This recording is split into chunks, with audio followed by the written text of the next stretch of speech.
Lo que sí es parte de nuestra identidad son los valores. Esos sí son parte de nuestra identidad. Lo demás es adquirido a lo largo de la vida y a lo largo de las experiencias que hemos tenido en nuestra historia personal. Eso hace que los antivalores aparezcan. Entonces la responsabilidad en la transmisión recae sobre los adultos. Por lo tanto, hemos de educarnos todos para conseguir los resultados esperados.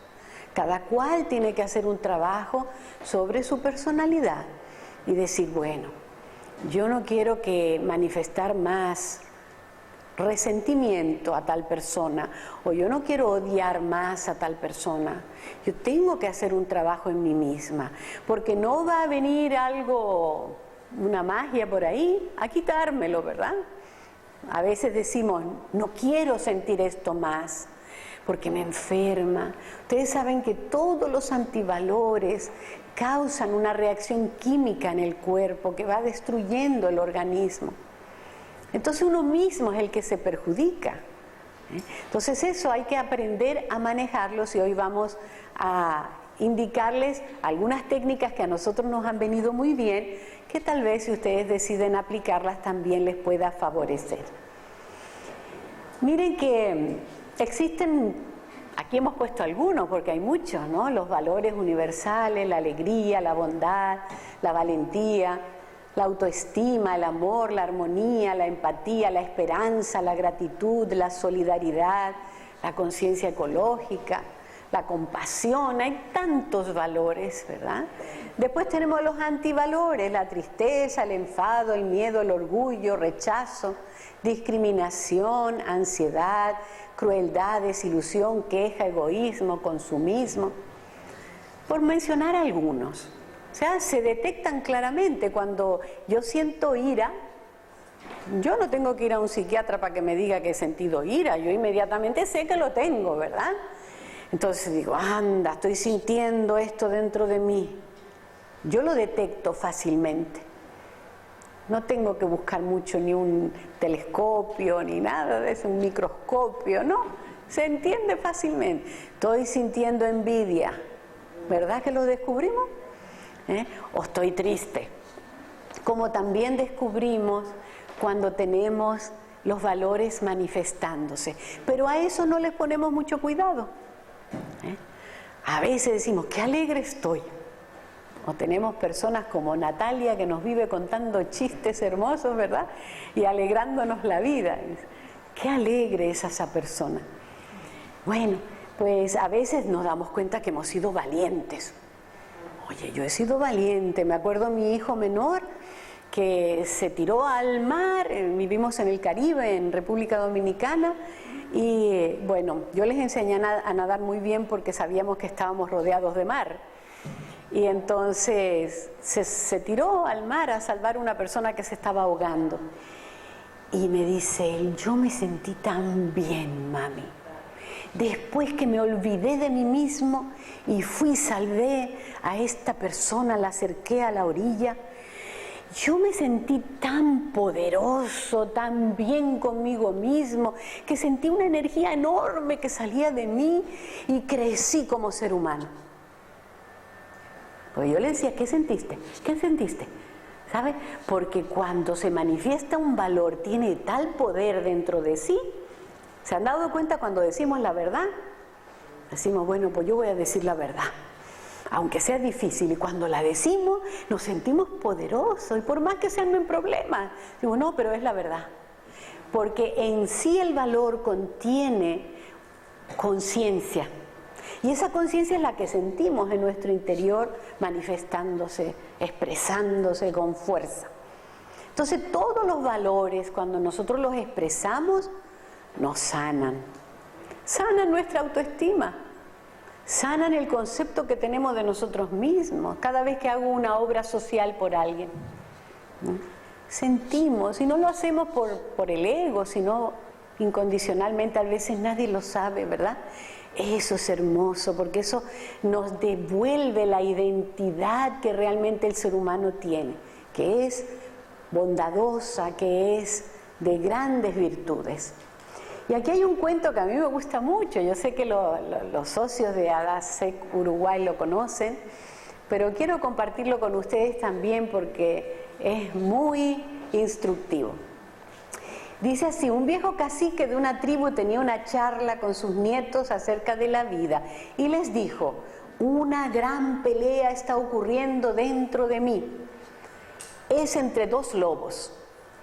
Uno de los lobos es maldad, temor, ira, envidia, dolor, rencor, avaricia, arrogancia, culpa, resentimiento, inferioridad, mentira, orgullo, egolatría, competencia, superioridad.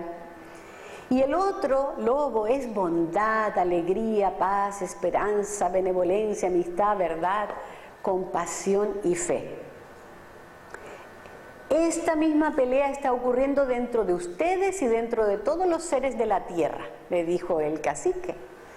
Lo pensaron por un minuto y uno de los niños le preguntó al abuelo: ¿y cuál de los lobos crees que ganará? El viejo cacique respondió simplemente: el que alimentes. Ese va a perdurar, ¿verdad? Ese va a ganar. Entonces muchas veces alimentamos la desesperanza, alimentamos la arrogancia, alimentamos el rencor entre unos y otros. ¿Sabes? A veces las familias tienen problemas uno con otro y los demás sirven para alimentar eso. En vez de ser puentes de solución, de elevar las cosas y trascenderlas. Entonces, tenemos que alimentar el lobo bueno. Eso toca en nuestra vida hacerlo. Tenemos que saber elegir. ¿El ser humano puede elegir? Tenemos esa facultad maravillosa de poder elegir algo positivo, algo negativo, sembrar una semilla, como yo le llamo semillas de luz, o una semilla de oscuridad. Después vamos a cosechar, vamos a ir al jardín a recoger los frutos. Entonces, bueno, pues ese cuento yo creo que lo podremos recordar, ¿verdad? Vamos a alimentar el lobo bondadoso. Aquí hay otro hecho que es para mí muy hermoso, ¿no? Y es con Gandhi. Ustedes saben que él fue una persona que confió en la paz y que vivió ese atributo, ese valor, con hechos. Vivió la paz y la impuso en la India en momentos terribles. Paró guerras, haciendo huelgas de hambre, porque él decía que él no podía creer en un mundo como el que se estaba volviendo su entorno, que él no había luchado y trabajado toda su vida para que eso sucediera. Entonces él dijo: prefiero no estar aquí, hago huelga de hambre. Y al final se firmó la paz y lograron nuevamente reconducir las cosas antes de que lo asesinaran, ¿verdad? Entonces, miren ustedes que esto pasó con un familiar de Gandhi y es una historia muy linda que nos va a enseñar a nosotros que la educación en valores tiene que hacerse ahora con los jóvenes y los niños. Resulta que un sobrino de él, un hermano de Gandhi, tenía un hijo y lo mandó con su auto a arreglar el automóvil a un taller. Y entonces le dijo: ve a ver una película mientras arreglan el auto y luego te devuelves en el auto.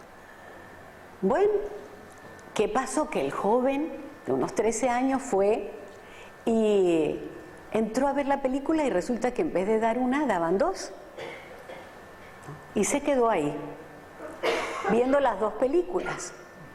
¿Qué pasó? Que cuando salió de la película habían cerrado el taller, ¿verdad? Bueno, pues entonces lo fue a buscar el padre porque no llegaba, ¿no? Y pasó esto. El padre le dijo al hijo, el hermano de Gandhi, ¿no? Le dijo: algo no anda bien en la manera como te he criado, puesto que no te he dado la confianza de decirme la verdad. Voy a reflexionar qué es lo que hice mal contigo. Voy a caminar las 18 millas a la casa y a pensar sobre esto. Son como 9 kilómetros, ¿no? Así que, vestido con su traje y sus zapatos elegantes, empezó a caminar hasta la casa por caminos que no estaban ni pavimentados ni alumbrados. No lo podía dejar solo, así que yo conduje el auto 5 horas, o sea, el chico, 5 horas y media detrás de él, viendo a mi padre sufrir la agonía de una mentira estúpida que yo había dicho. Decidí desde ahí que nunca más iba a mentir. Muchas veces me acuerdo de este episodio y pienso, si me hubiese castigado de la manera como nosotros castigamos a nuestros hijos, ¿hubiese aprendido la lección? Ese padre se responsabilizó, de ese hecho de su hijo. Dijo, algo hice yo mal, que tú no estás actuando bien, que no tienes la confianza de decirme las cosas, ¿verdad? Y lo aplicó en él mismo. Y ese ejemplo le quedó para toda la vida. Este es el poder de la vida utilizando el valor de la paz. Entonces, a veces creemos que castigar a los hijos fuertemente es la solución. Y conozco, como vivimos en República Dominicana, saben que hay muchos dominicanos que viven en Estados Unidos. Y entonces allá ellos no pueden pegar a sus hijos, porque los llevan presos, ¿no? Entonces, ¿saben lo que hacen los padres? Dicen, vámonos de paseo a República Dominicana, ¿no? Cuando llegan en el aeropuerto, les dan ahí fuerte por lo mal que se han portado. ¿Por qué? Porque en el otro país no existe esa ley de que los lleva a la cárcel. Miren ustedes, parece una broma, pero la verdad es que no es una educación en la paz. Los niños se les falta el respeto como seres. Sí hay que educar, no es dejarlos hacer lo que quieran, sino que hay que educarlos.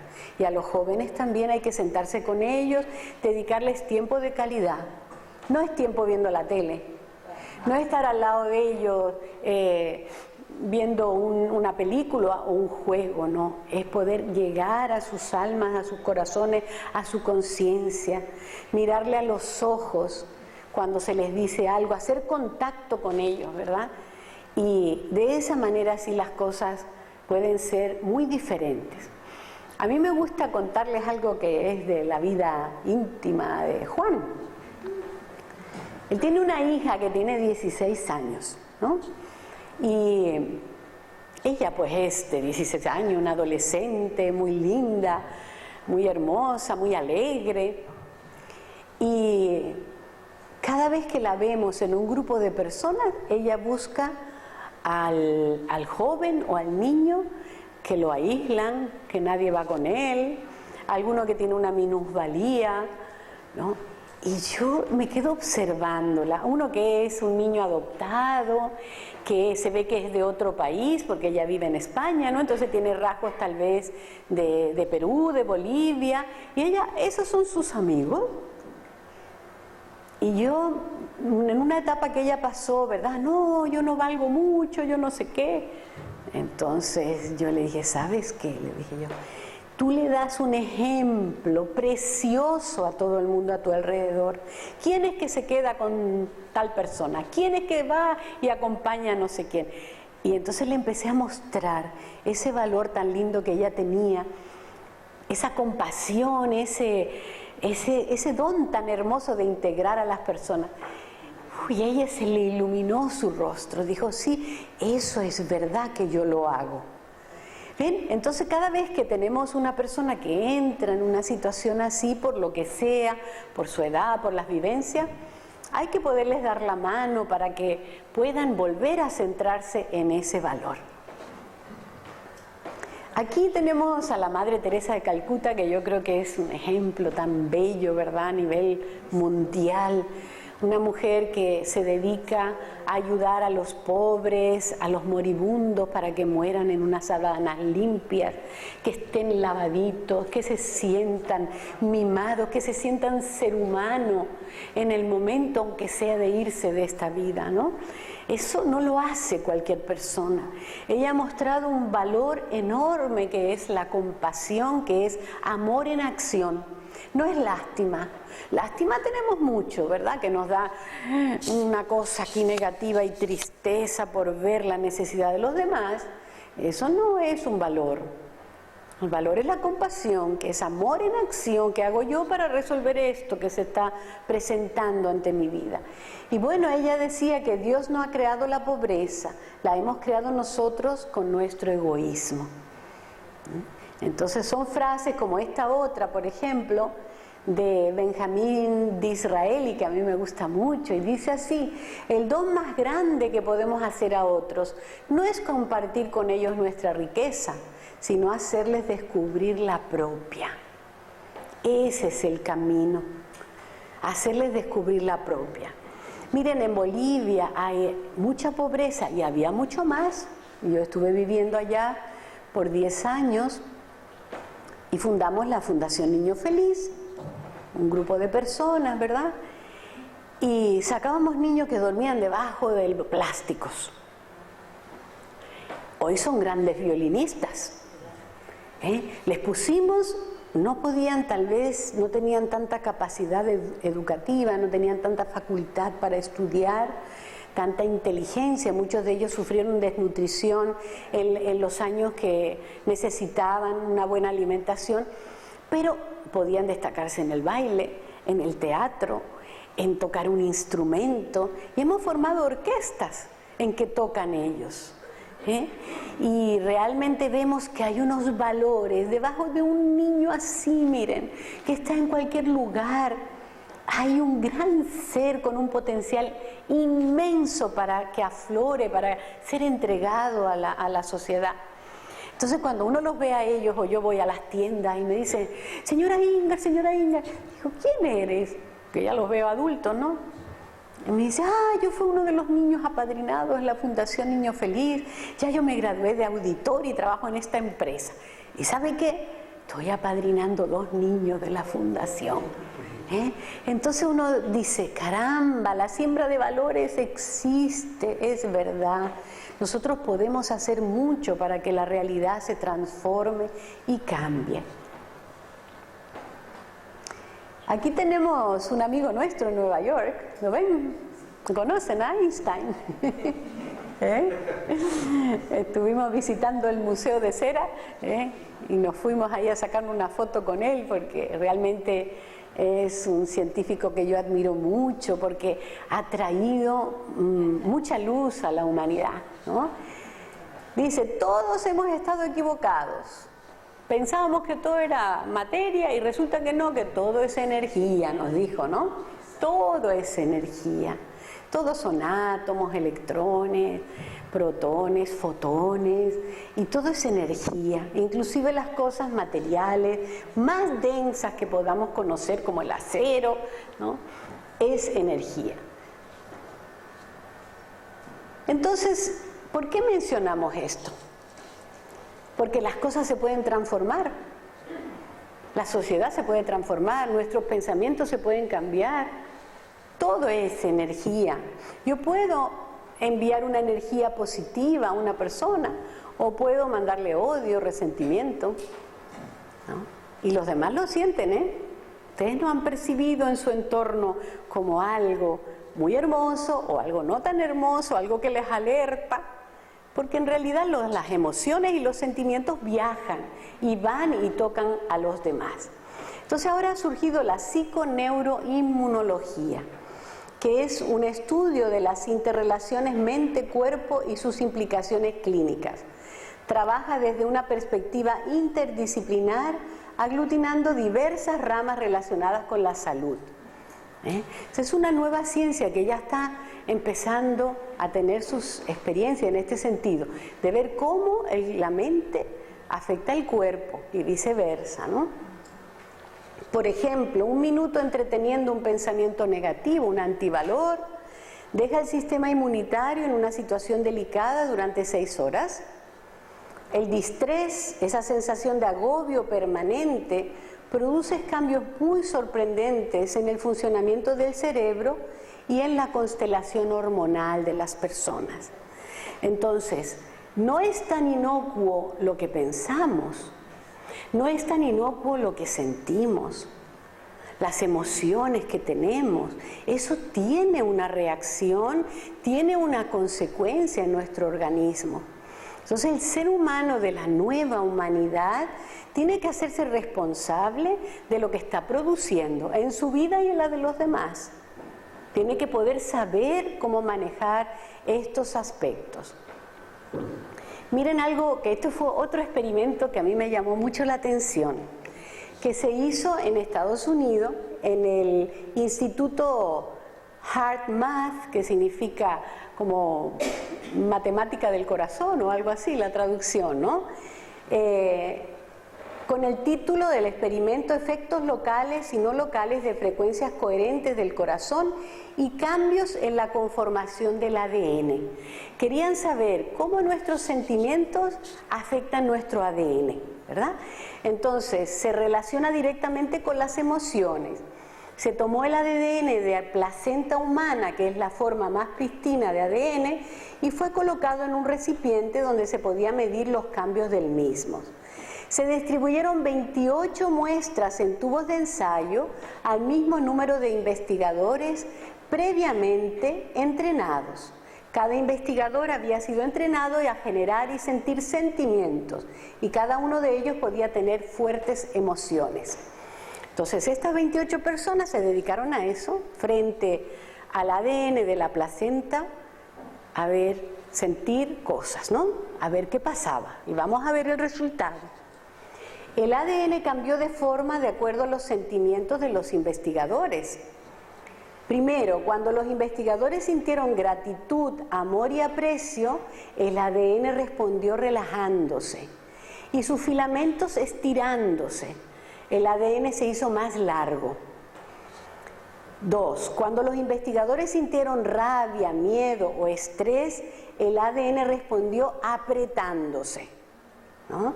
Se hizo más corto y apagó muchos de los códigos, porque el ADN tiene como luz que sale de ellos. Se apagó con el miedo, con la rabia, con el estrés. Los códigos del ADN se conectaron de nuevo cuando los investigadores tuvieron sentimientos de amor, alegría, gratitud y aprecio.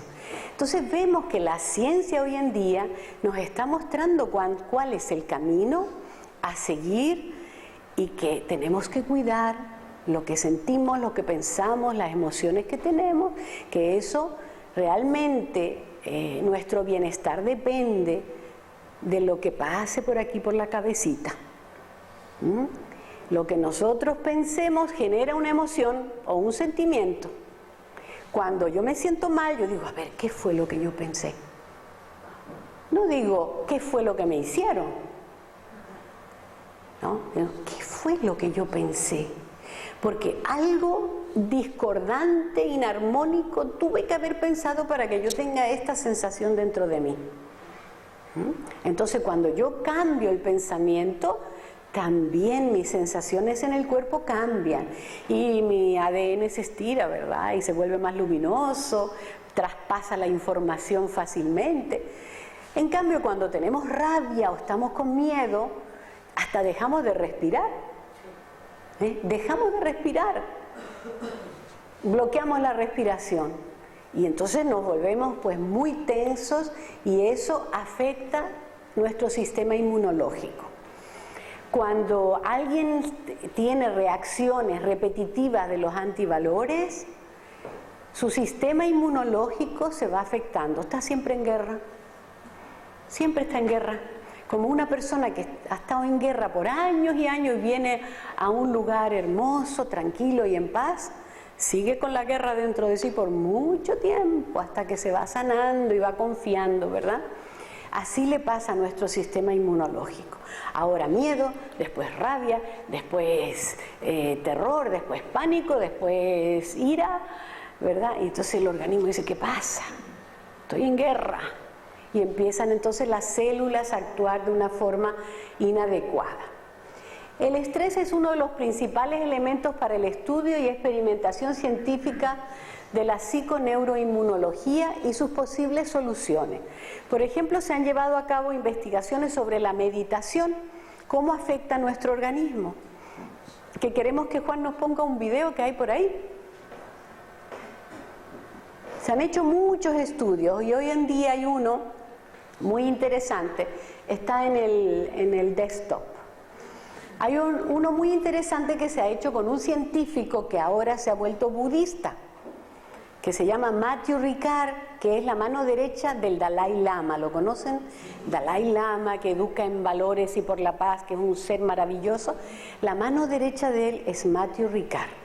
Y es francés, y él fue un gran científico en Francia antes de si tomar una decisión, ¿verdad?, y dedicarse a meditar. Entonces ahora se ha propiciado toda una investigación porque han descubierto que él es el hombre más feliz del mundo. Y yo sé que muchos de ustedes conocerán en este sentido. Él tiene un felizómetro, ¿verdad?, que se mide. Entonces, ¿cómo se ha llegado a esta conclusión? Y vamos a ver un pequeño video muy cortito donde nos lo muestran y también la investigación que se realizó. Está ahí, ¿verdad? Ay.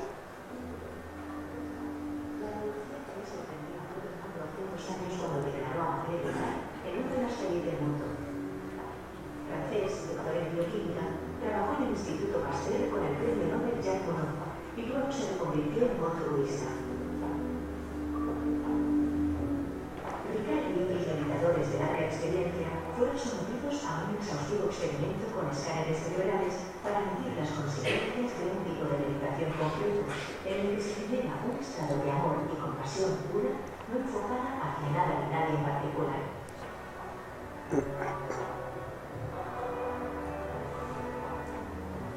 Los resultados mostraron niveles por encima de lo conocido hasta entonces de emoción positiva en el córtex prefrontal izquierdo del cerebro. Mientras que la actividad del lóbulo derecho, justo en el área relacionada con la depresión, disminuía, como si la compasión fuera un buen antídoto contra la depresión. Y también disminuía la actividad de la amígdala, relacionada con el miedo y la ira.